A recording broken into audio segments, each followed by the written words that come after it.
Okay, and let's admit all, and we're good to go, folks. Everybody ready? Okay, let's do this.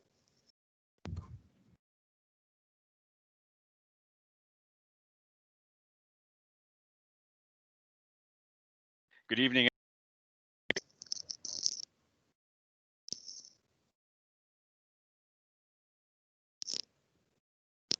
Sorry about that. I see I was muted. Good evening, everyone. Thank you for joining us tonight. We really appreciate you taking the time out of your busy schedules to drop in and attend our virtual open house. We have quite a few people here that we'll introduce, and we'll pass it around to introduce, but I'll first introduce myself. My name is Blaine Tompkins, and I'm one of the academic chairs for the School of Information Technology and Natural Resources. My colleague Dan Shannon, who I think may pop in later today or tonight, or may not, but he would be the other academic chair. We have instructors from nearly all of the programs that we have in our portfolio, and they'll be here to answer your questions that you may ask them. So I won't take up too much of your time with the administrative talk, so I'm going to pass it off to my colleague Peter Mcdevitt, who will introduce himself. Hello, everybody. My name is Peter Mcdevitt, and I teach in the Information Technology Network Administration program here in St. John. And I've been with the college, I've been with the college a long time. So let's just leave it at that. It's great to see all of you here. And again, if you've got any questions, please fire them our way. I will tell you this, that the folks that you see here on screen, they love what they do. We love this stuff. So good to see you all. Thank you, Peter. Jason? Hey, everybody. I am Jason Brown. I am from the Woodstock campus. I teach in the network administration program. I generally teach more of the networking side of things. We have a couple other instructors there. I'd like to say the same thing as Peter. We all love what we do. So if you do plan to join us, I think you'll have a great time. Blaine? Thank you, Jason. Keisha? Hi, everyone. I'm Keisha Peters. I teach in the IT Business Analysis program at the Fredericton campus. I've been with the college a little over 3 years now. Over to you, Ben.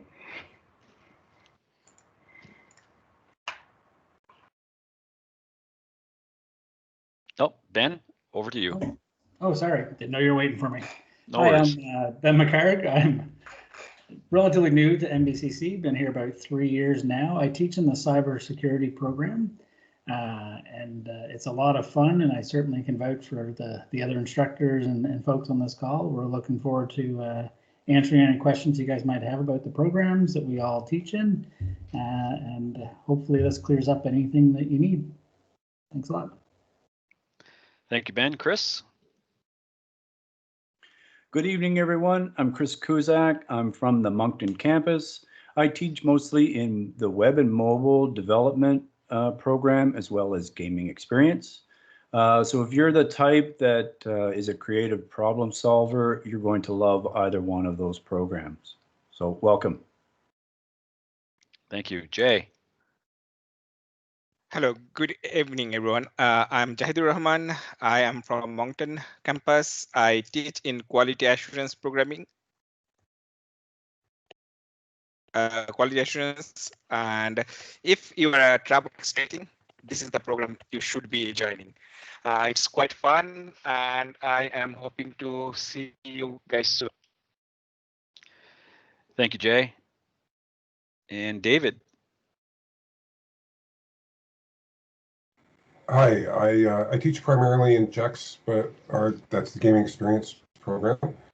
But I also teach in WMed and networking at the Moncton campus.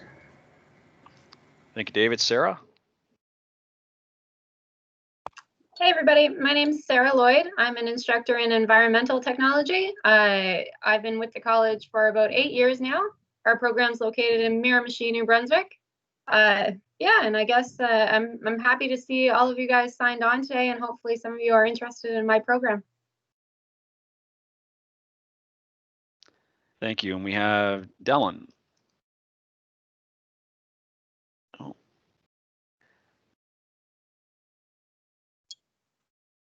Okay, so I think I've gotten around to everybody. I hope I haven't forgotten anyone. If I have, you can speak up now.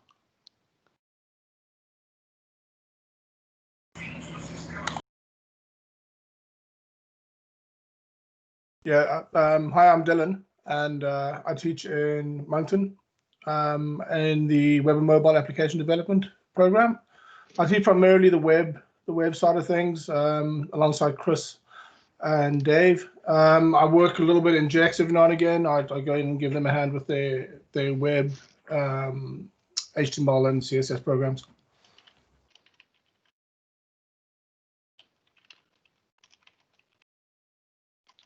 Okay, thank you. So Anne-Marie or Amanda, over to you. All right. Well, everyone, hi. My name is Annie Martin. I'm one of the recruitment advisors for Mvcc. Obviously, we have 6 campuses across New Brunswick. My counterpart, Amanda Pangborn here, she disappeared, but she'll come back. I'm right here. Bye. All right. So we're going to manage the question part of it if you do put it in the chat. But we have the industry experts with us tonight, and we do encourage you to obviously ask away, ask the questions that you have, because this is program specific and it is for you tonight. So I will just turn off my camera, go on mute, and whoever wants to start to talk about your programs, please, by all means. I also posted in the chat section the link to the videos that they will be referring to. So please don't hesitate. If you do have questions, this is the time. Thank you, everyone.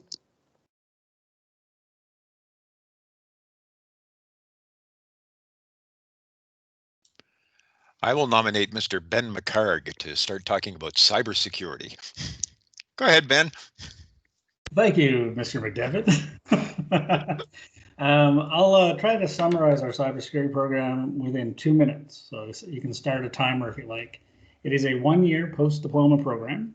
So you do require some prerequisites to get in. And we focus on key skills that would prepare you to be either a cyber SOC analyst, a vulnerability management kind of policy person, a network infrastructure security specialist, so really focused on like servers and firewalls and routers. And then we get into a lot of things around risk management, penetration testing or ethical hacking, and forensics. So we hit on all those key areas, and it takes 1 year to get through the program. I'll leave it at that. I think I came under 2 minutes.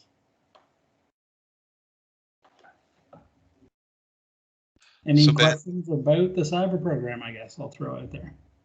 I just wanted to make mention, you did mention that it was a postgraduate, yes, like a post-diploma program? Post-diploma program, 1 year, yeah. So Ben, can you tell us what the admission requirements for your program? Certainly. So we do accept if you have a 2-year technology diploma from a Canadian college, Mvcc, for example. All these other fine gentlemen teach in programs that would be acceptable prerequisites for the cybersecurity program. We'll also accept quite often a university level bachelor's in computer science or information technology. And those tend to be the main kind of streams that people come in from. Excellent. Thank you so much. Gentlemen, we're starting to get questions in. So how about I read one for you here? So one question is, how are the courses offered? Are they block classes or multiple classes offered simultaneously for an entire semester? Who wants to take the bait on that one? Oh, you're going to throw it to the old guy again. Hi there. Thank you very much for the question. That one came from Emily.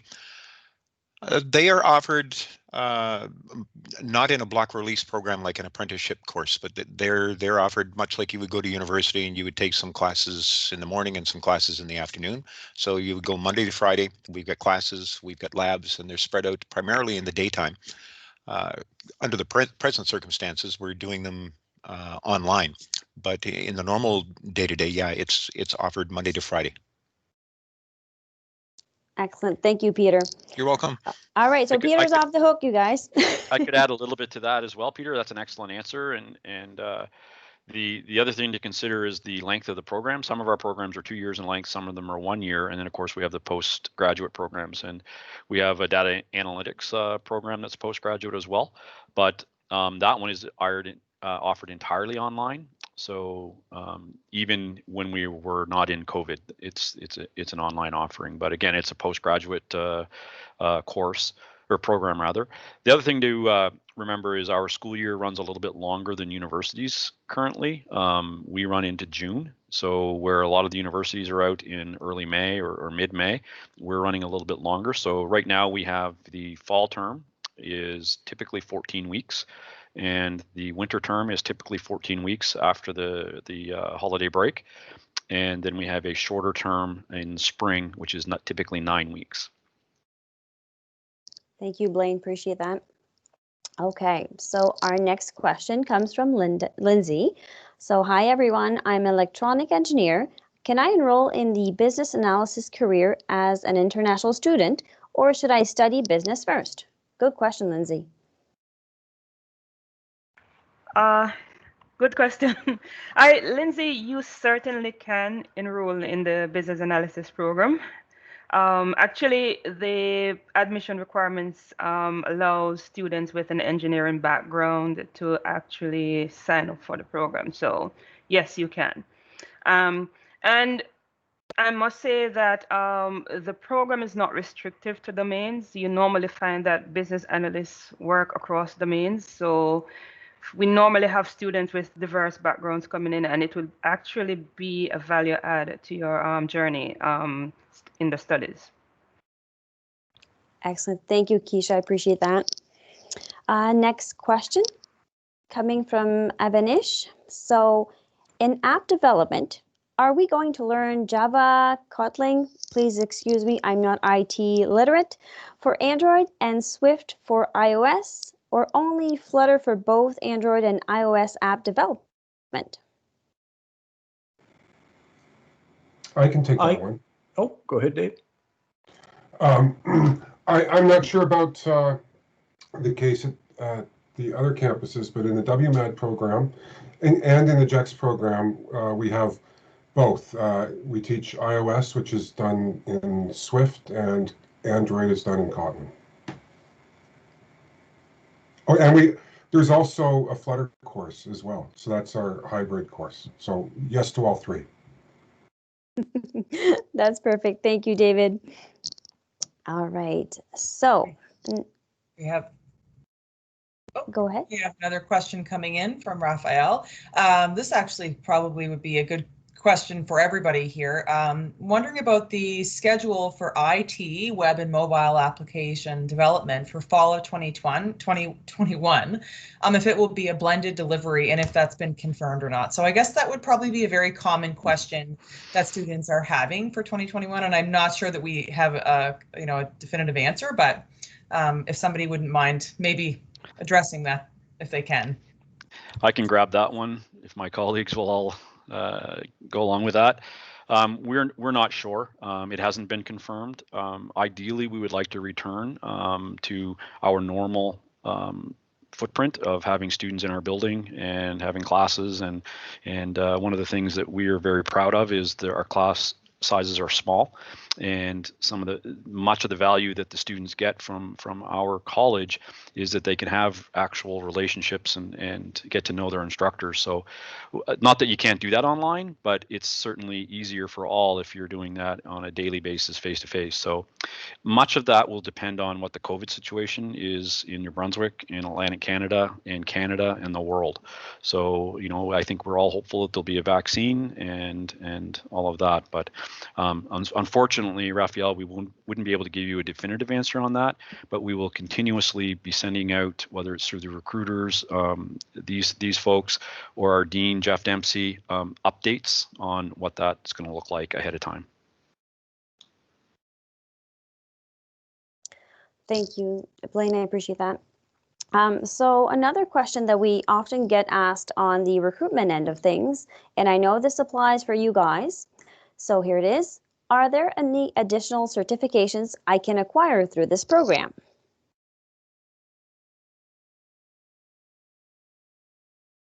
and it could be this or these programs.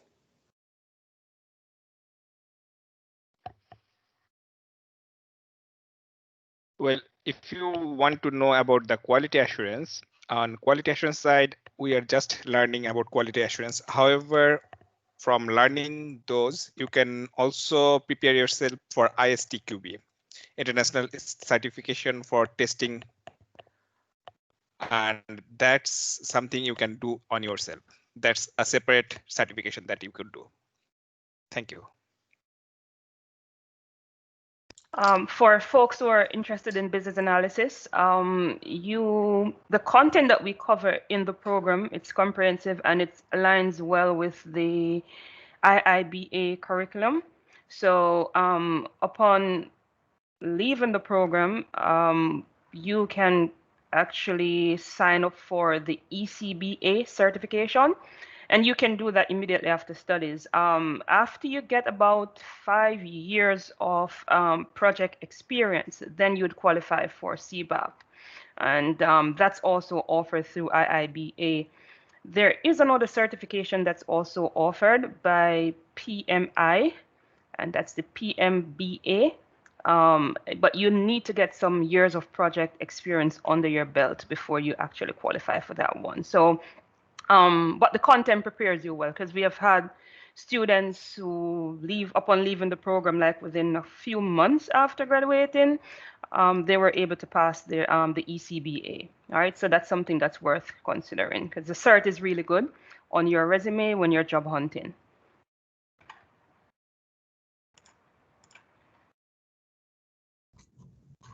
Great, thank you very much.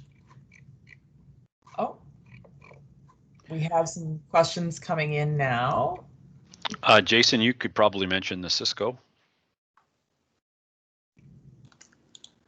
Yeah, so in the networking admin and network courses, we basically teach to the Cisco Academy, which we take the 3 courses, which would prepare you to write a CCNA certification. Also, you could prepare for other courses like MCSA certifications. We teach a lot of Microsoft Server, a lot of operating system courses. Also, A+ would be available if you wanted to take that as well, as a kind of a entry-level certification to get you started. Peter, maybe you got more to add to that, or Blaine? If the question was, do we get these certifications as you're going along the course? We don't offer the certifications within the program, but we cover the certification material. And so everything that Jason had mentioned, we also cover Red Hat Linux. So as well, you could challenge for one of the Red Hat Linux certifications. We do enough hands-on where yeah, in the networking side of things, there's several certifications that you could go after. Thanks, guys.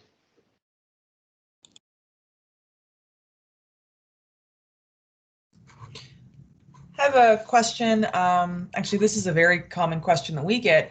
Are details about on-the-job training or internships and ongoing, live projects to get more idea about courses? Does anybody want to address? Now, none of these programs, to my knowledge, are co-ops, but they all do have internships or practicals. I can take for our course the quality assurance program. On our quality assurance program, we have 8 months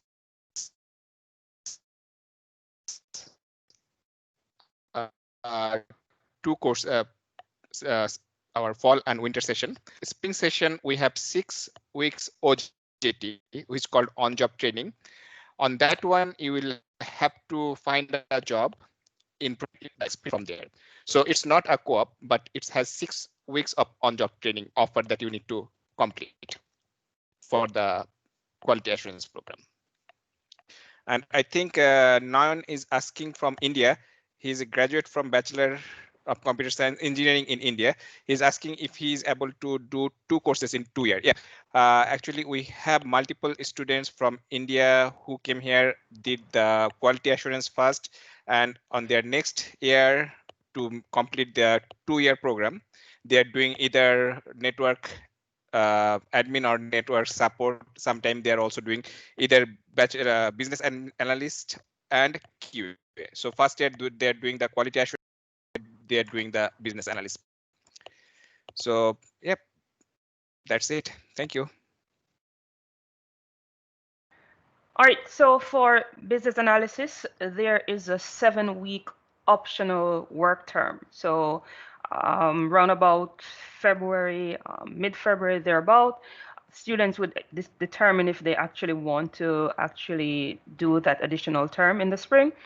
Now, you throughout the school year, and know for like for the Fredericton campus, we also engage in applied research projects where you actually work on an industry project with a real client, and that gives you some hands-on experience to actually work on a project from project initiation to closure. So I think along with the practicum experience, that is actually something that's worth doing to actually gain some valuable experience for the world of work.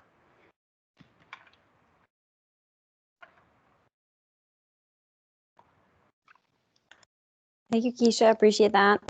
So I want to take a different route right now and ask for you guys, especially Sarah, since we haven't heard from Sarah in the environmental tech program. Sarah, can you describe a typical day for your students? And I know this one is interesting, so have at her.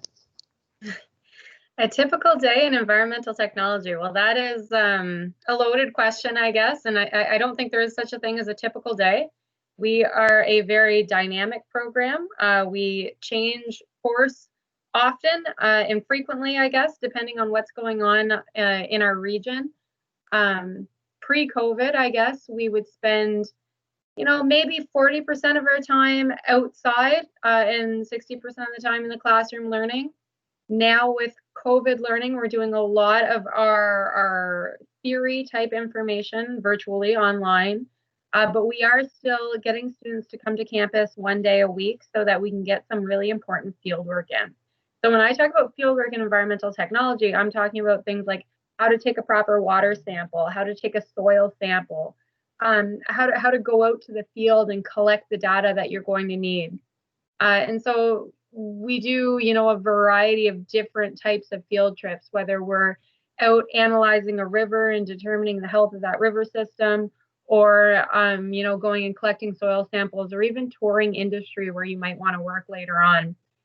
We have an entire course dedicated to industry where we show you examples of where environmental technologists work. It could be anywhere from a mine site to a pulp and paper mill, working with government or working with non-governmental groups. So there's nonstop changing, opportunities that come with environmental technology. A lot of you here sitting here talking about IT, and most of this sounds like a foreign language to me when you're talking about different programs. For me, when I'm talking about my program, I'm talking about being outside, and I'm talking about being, in nature and learning how to protect the environment and work with industry. So I hope some of you here are maybe thinking that there is other opportunities out there, and something in environmental sounds interesting to you. And if you are interested in environmental, definitely hit me up. I can answer all kinds of questions that you might have. Yeah, so I'll leave it at that, I guess, Annie.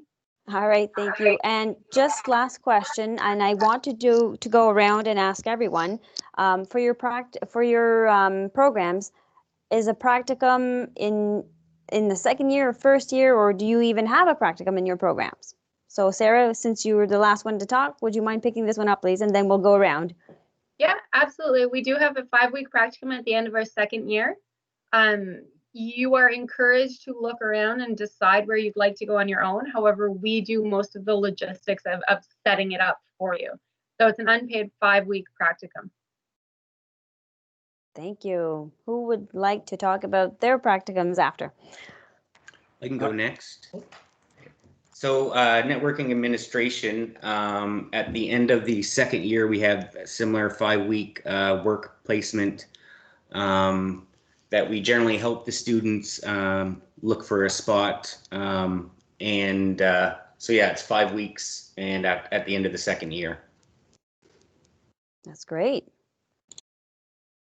Thank you. So, okay, go ahead, Ben. Sorry, yeah. Ben was Fighting you, that's great. No. We don't have a practicum, but we do have a 4-week red team, blue team exercise at the end, which I think is as much fun as a practicum. So I'd like to throw it out there where we attack and defend networks for 4 straight weeks. So it's a good time. So it's game on. Game on. Yeah. Thank you. Keisha, how about you? So for ITBA, it's a 10-month program. So you're in the classroom for 8 months, and then for the last 2 months, you're on an optional work term. We find that in recent years, most students prefer to go on practicum. So even though it's optional, most students prefer to go on anyways. And it's really, it's unpaid, but it's a very good way for you to gain some valuable work experience. And I always tell students that's a 7-week interview. So there's so much to gain from that process, and it's something that I would encourage every student to do. That's very true. Thank you. Who would like to talk about their practicums? I'll go ahead for WMAD and JEX. So WMAD's Web and Mobile Application Development.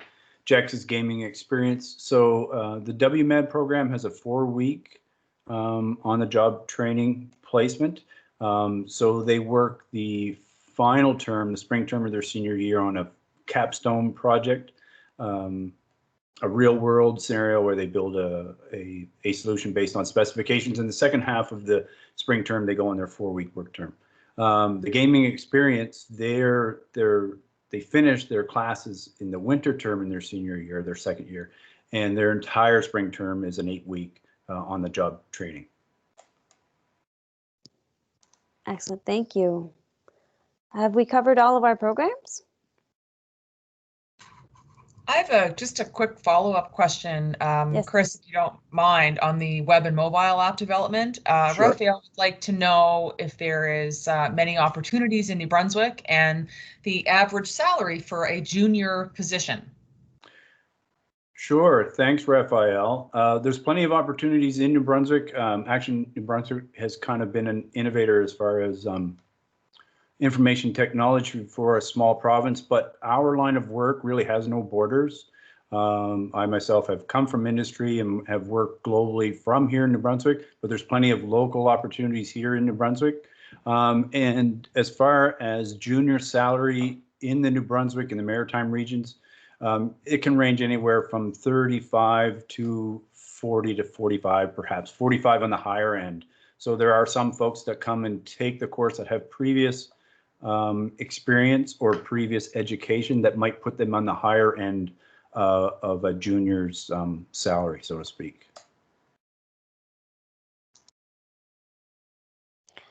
Excellent. So it is now 6:45 already. So any closing remarks? Blaine, would you like to add anything? I just want to make sure that Avanish asked and I typed in the response in there while some other conversation was going on. I want to make sure we answered that, just to kind of follow up a little bit on that.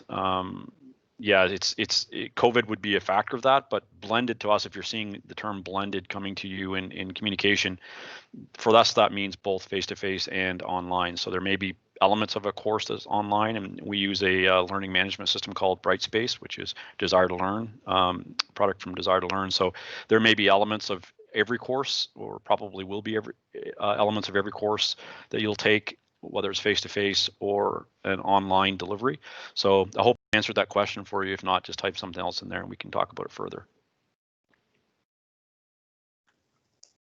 Well, thank you all participants that joined in tonight, instructors, academic chairs, many thanks to you participating in this. We really appreciate it. Amanda, any closing notes? We do have one more question here. It says, does MVCC support startup ideas for projects or any other ongoing research? So, Ben?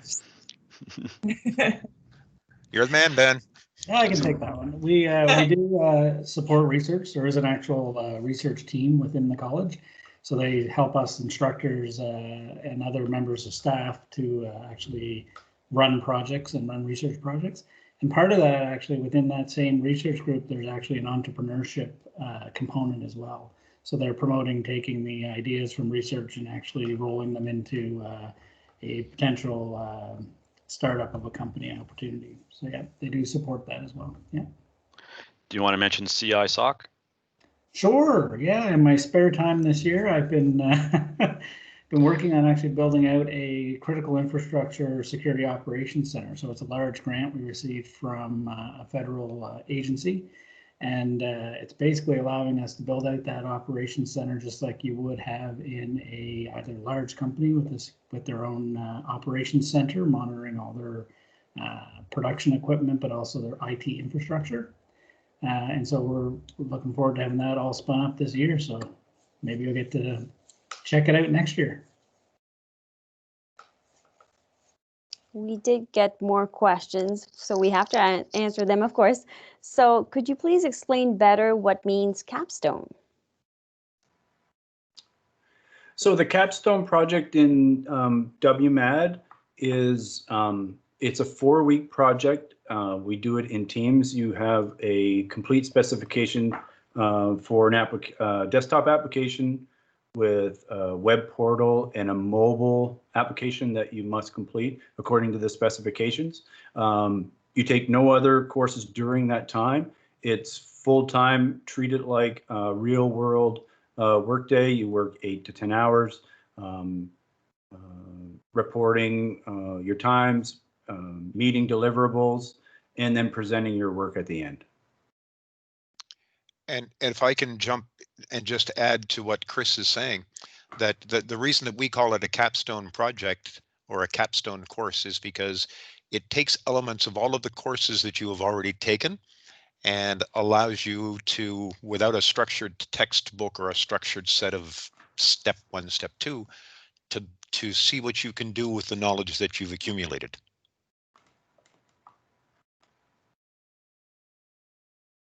So I hope that those, between Chris and I, that we've covered that one for you. Thank you very much.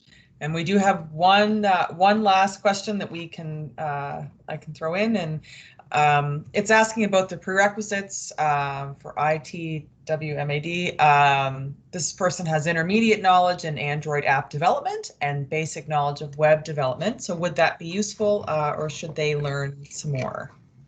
It will definitely be useful, but you can come into the program without any prior knowledge. Experience with operating a computer is definitely a benefit, but you don't have to have any programming experience. So we start everyone from ground zero and we build everyone up. Having prior knowledge, of course, helps facilitate your success, but you wouldn't need any prior programming knowledge or background.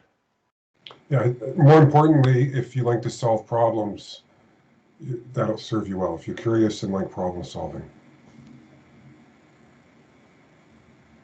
Great. So, excuse me, Amanda and Annie, thank you very much for putting this on for us, and very much thank you to all the participants that came in and asked these great questions. We're very excited to have you as students with us next year at NVCC. And of course, thank you to my colleagues for being here and being able to provide these wonderful answers and taking your time to do this. So thanks again, everyone. If any one of you do have more questions for these instructors, for the recruitment team, international recruitment team, please get in touch with us via collegeworks@nvcc.ca. We'll be more than happy to answer any questions you would have. Thank you so much. Have a great evening, everyone. Thank you. Thank you. Thank you. Bye. Thank you. Bye, guys. Bye.